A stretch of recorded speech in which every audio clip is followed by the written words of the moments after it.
Welcome to this week's episode of Coffee with the Journalist, brought to you by OnePitch. Are you curious how OnePitch can help you find relevant journalists to pitch, including some of the guests on this podcast? Head to our website at onepitch.co to learn more. Today, we're joined by Glossy senior reporter, Sara Spruch-Feiner. She spearheads Glossy Pop, a vertical about the intersection of beauty, fashion, and culture. She also writes the Glossy Pop newsletter, which you can subscribe to at glossy.co/pop. During the episode, Sara talks about her style of reporting and how it differs from the norm, how she prepares her newsletter for Friday's release, why authenticity in pitches is so important, and tons more. Let's hear from Sara now.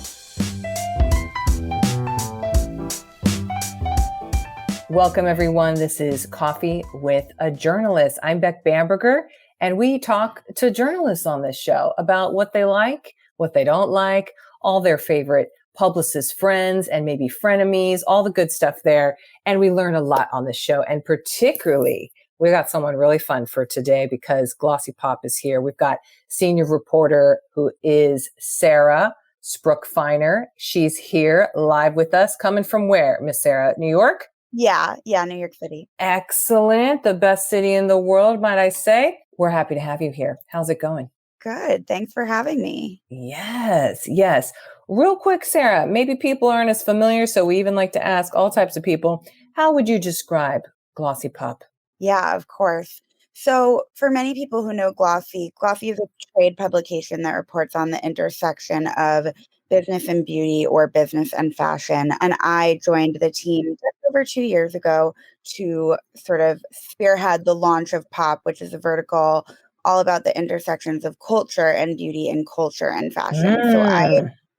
So I have all sorts of little, sayings that I've come up with to sort of explain it to people, but I sometimes call it business light. It's still definitely more heavy reporting than your average consumer publication. Every story has, serious interviews that are conducted over Zoom. We don't really do email interviews. It's still serious reporting. We're still looking at, marketing strategy, and I report a lot on Gen Z and TikTok and, how things are shifting for the next generation. It's not what I did, and it's not knocking it because I spent about 8 years of my career doing this, but it's very different from traditional beauty reporting of, like how to choose a vitamin C serum or a retinol. So sometimes I like to call it less stuffy than traditional business and less fluffy than traditional. Brands. Yeah. Yes. Ooh, I suggest everyone take a look because it is more in depth and more, I don't want to say smarter, but it reads smarter, Sara, if I may. So I'm into it. I like it. Okay. How is your inbox? Crazy? Contained? Yeah. What would you say? Oh gosh. Yeah. I really used to be an inbox zero girl, and it's gone. It's gone. I wish I could say I'd maintained it, but in this job where, a really solid block of my time has to be spent focusing on deadline, and I am writing a story 4 days a week, and that story is going live the next day. That is the priority, not the emails. And it's been hard. It's been an adjustment. I've definitely had people, mad at me for Really? Yes. You would be surprised. I mean, From publicists? Yes. And what? Yeah. Oh no. It is hard. Unbecoming. I am definitely a people pleaser. I'm like, I am doing my best, but it's not possible really to answer everything. No, it's not. Yeah. And my coverage is really quite specific. So it is very surprising, 2 years in, like the amount of things where it is so obvious. I'm like, what? That would never. No. I don't even have time to explain why that would. Yeah. Okay. But can we go back real quick? How are people mad? Like they're mad at what? You ignored them? Like you didn't answer? I just find that surprising. Yeah. Well, people are trash. So there's that. I don't know. I had something recently where like and this was on me, like I take responsibility, but I didn't get back to scheduling an interview because I just had so much else You were on buried. Yeah. my plate, and they were mad. And I was like, you could have just followed up again. Like Yeah. if it was that serious, I don't know. That's like one option. Jeez. Yeah. Because like, I mean, that happens to me all the time where people don't respond and I need to get something scheduled because I'm on, like I write my newsletter on Thursdays and it goes out on Friday, the Glossy Pop newsletter. And if people aren't, and I need to say, let's do all those, that I could maybe squeeze in a final interview for the Pop newsletter on a Thursday morning. And so, if people aren't getting back to me, I will quite literally stalk them and be like, yes, if you are going to be a source in the newsletter, I need to interview you by Thursday morning. Can you do Tuesday morning? Can you do Tuesday afternoon? If they don't get back to me, okay, if we're going to make this work, can you do Wednesday afternoon? Like down to the minute. So, I understand if someone has to ping me. So yeah, I was surprised that they were like, you didn't get back to me. And I'm like, okay, well, you could have followed up. Like, sorry, I missed an email. Like, I get 600 a day. I don't know what to say. Yeah. Just we need to practice grace. I think this is the perfect industry too. On the publicity side, is you must have grace or practice grace if you maybe don't naturally have it. So anyway, that's my comment on that. So 600 emails a day. Sarah, are those all pitches? So I also, because I was freelance for a really long time, I do get emails to my Gmail as well as my Glossy email. So I do keep an eye on 2 inboxes, which I guess now that I say it out loud, I'm like, oh, that's maybe not normal, but I'm used to it. I'm like, oh, nothing's normal in journalism, I would say, for everybody. So yes. Yeah. I mean, I think the thing that like I really feel strongly about, and I say this as anyone who knows me would say that I'm a very hard worker who very passionate about my job and the vertical that I run. And, especially being a 1-woman team on the vertical that I run, like, I take it very seriously, but I hold that with the knowledge that I report on the beauty and fashion industries and that they are not saving lives. I'm the daughter of a psychologist and my mom works at Planned Parenthood. My sister is a PhD in psychology who before she started her PhD worked in suicide prevention research. And I just have a really, really acute understanding that at the end of the day, like, and I'm not a publicist, but it's PR, not the ER kind of thing. Yes. So that's one thing I don't have patience for. I'm like, guys, like, relax. It's the launch of a moisturizer or whatever. Like, that's very important. Keep it in perspective. Let's keep it in check. Yes. I work on crisis stuff for suicide prevention too. And I do stuff with the San Diego police for death calls. Like we get called when people die. And, you think you're having a bad day, but you're not. You're not when you see what is relative to other people.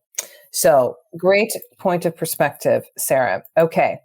For all those dang emails you do get and you don't hit the inbox 0. Okay. We got that. Do you then value the subject line as a primer to what you open? Absolutely. Absolutely. I think that if something is clear and it says exclusive or it tells me the brand that it's about or it's, tells me that it's a launch or that it's news, I would be lying if I didn't say that of course there's people that I have relationships with where of course I'm going to always open their emails and look at what they're telling me. I also think at the same time though that like I'm also pretty agnostic. Like I'm looking at my inbox right now and how does it look? bad. But like, like I see one that's a stat about an influencer that I happen to be, and I'm not going to specify because I don't talk about my story ideas, but it happens to be I don't know the publicist. I don't know the source. I don't even know if it's 100% reputable, but the subject line mentions an influencer that I've been interested in writing about. So I already Oh, so I already started. And that's just like a happy coincidence, you know? yeah, sometimes it is the timing and just magic. But what you're also mentioning here is it's specific and in the subject line. And I've heard a lot of people say, mention the person. Who is the, person? Now, if you're not as familiar with the person, if it's a no-name person, okay, you say expert in cardiologist or, cardiology. But in your case, I would say that this publicist knew you, the audience that they intend to go, and they know, oh, Sarah's going to know this influencer. So let me drop the name in there. Just my thought.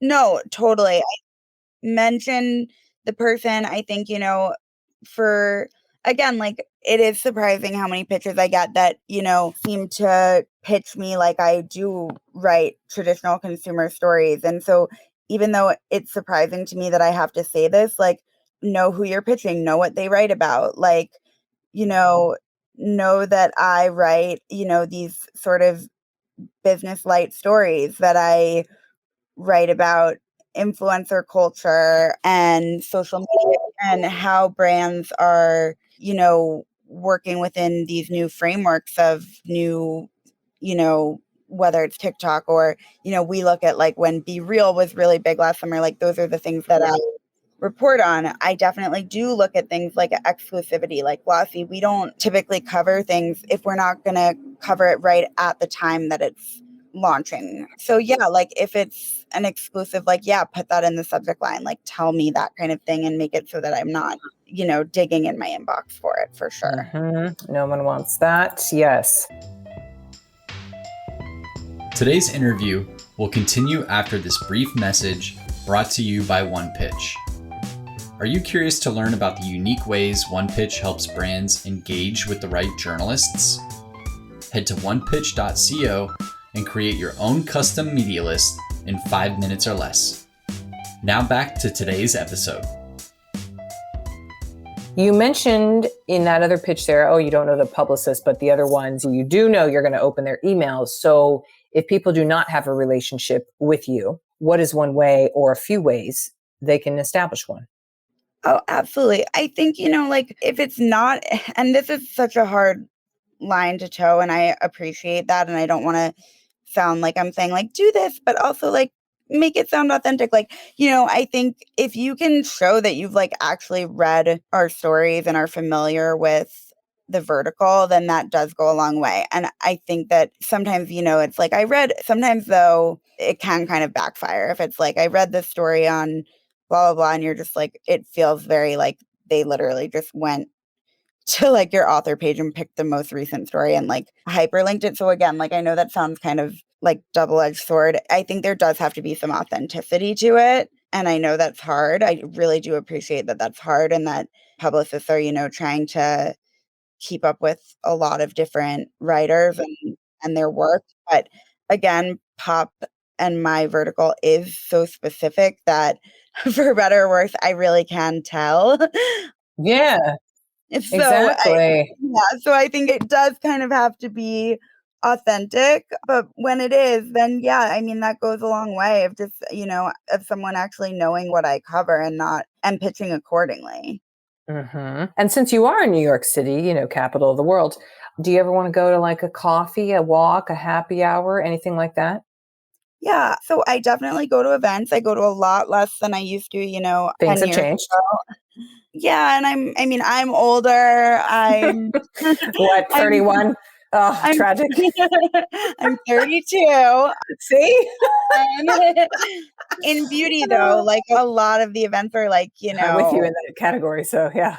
Ugh. yeah, I think in beauty it's like, when I was 26, 27, I spent a lot of years going to 5 events a day. Like really. God, A, that kills. a, I'm yeah, sweating just thinking about that. yeah. So I have slowed it down a little. And anyone who knows me has heard me say this so many times over the past 2 years. I only go to events during the day on Wednesdays. I don't any other day. Wednesdays in the day. Yeah, because Okay. there's a lot of daytime events, but I actually do have to write. And in Yes. the beauty space is very, I have very a job. yeah, and there is a severe misunderstanding of that. And the beauty space is extremely event heavy. I could still go to 5 events a day. God, I don't know how you survived. I don't know, but looks like you have excellent boundaries now, Sarah, which I applaud you for. And I that's mean, how you keep your sanity. So I mean, and hallelujah to you. when I was freelance, I was working, often right through the weekend and really late at night. And many of my freelance friends are still doing that. Gosh. So I think that, and I can't do that because again, I'm on No, deadline. no. So yeah, I will say to really actually answer your question, I don't have as much time for coffee as I wish I did, Yeah. truly. And again, like I was just talking to a publicist that I've known for many years, and she was saying, before COVID, I used to work out of the wing, and she was saying, you did every desk side. I was at the wing with so many clients. You were so generous with your time. And I was like, I really prided myself on that. And I actually love meeting with founders. I love talking to people. But in my current job where I write 4 stories a week, that's not always possible. So I wouldn't necessarily say I can do a ton of coffee dates or whatever every now and then here and there. Like I said, I go to some events. On Wednesdays, yes. Yeah, or at night on other nights, although like I said, less than I used to. And, I think like a lot of things are done on email and it's, like if the story works for my vertical, it doesn't really matter if there's a relationship or not. Like if someone shows an understanding of my vertical and their client is doing something that is Great. a fit, then great. That's Mhm. enough, That's a really. fit. Yeah, It's a fit.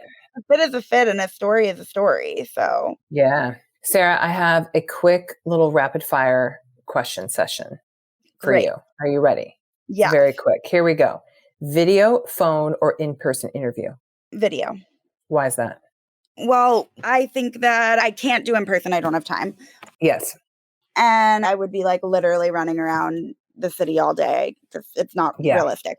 But No. video, I think I can, connect with people See their and face. yeah, I mean, I tend to do 3 to 4 a day Zoom video interviews. Look at that. Bullet points or paragraphs in a pitch? Bullet points. Not enough people use bullet points. I know. I love a damn bullet point list. Yeah. What types of sources do you look for and how do you want them pitched to you? Quick answer. I really find my own sources. There you go. Yeah. It's not really people coming to me being like, here's a source for you, to be completely honest.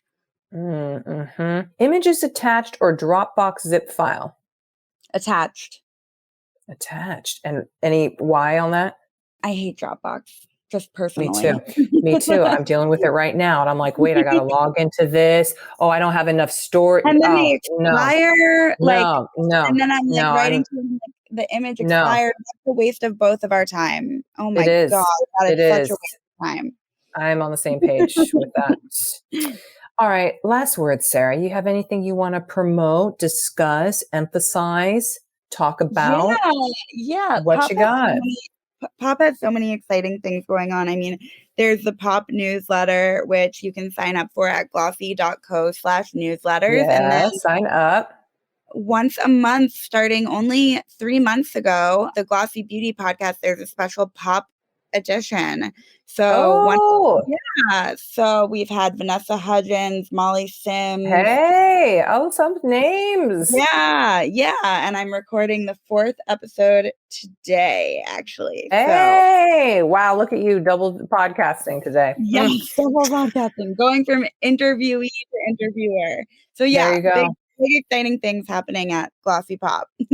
Excellent. Everyone sign up. Well, Sarah, that concludes us for today. I know you had your 10-minute dinger thing popping up, so you got somewhere else to be. Thank you for being here. Picture some good stuff, everybody. I'm sorry about that sound. And not middle of the day events on Friday or Monday or Tuesday or Thursday. Yeah, basically. Thanks, Sarah. Appreciate you. Thank you. Thanks for listening to this week's Coffee with the Journalist episode featuring Sara Spruch-Feiner at Glossy. For more exclusive insights about the journalists on this podcast, subscribe to our weekly podcast newsletter at onepitch.co/podcast. We'll see you next week with even more insights about the journalists you want to learn more about. Until then, start great stories.